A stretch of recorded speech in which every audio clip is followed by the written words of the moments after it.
நோன்பு பெருநாள் காலத்தில் மலேசியாவில் இருந்து சரவாக், சபா, லாபுவான் செல்லும் விமானங்களுக்கு ஏர் ஆசியா 400 ரிங்கிட்டிற்கும் குறைவான ஒரு வழி கட்டணத்தை வழங்க முன் வந்துள்ளதாக போக்குவரத்து அமைச்சர் அந்தோனி லோக் அறிவித்திருக்கிறார்.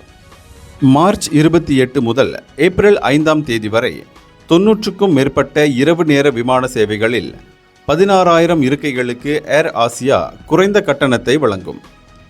மேலும் அதிக டிக்கெட் விலைகள் குறித்த புகார்களுக்கு பதிலளிக்கும் வகையில் அரசாங்கம் வழங்கிய விமான கட்டண மானியங்களை அந்தோனி லோக் சுட்டிக்காட்டினார். கோலாலம்பூர், கூச்சிங், சிபு, பிந்துலு மீறி மேலும் ஜோஹர் பாரு, கூச்சிங், சிபு இடையே ஒரு வழி விமான கட்டணம் 328 ரிங்கேட்டாக நிர்ணயிக்கப்பட்டுள்ளது. கோலாலம்பூர், கோத்தகினபலு, சண்டாகான் அல்லது தாவாவ், அதேபோல் ஜோஹர் பாரு, கோத்தகினபலு இடையிலான ஒரு வழி பயணத்திற்கு 388 ரிங்கிட்டில் கிடைக்கும்.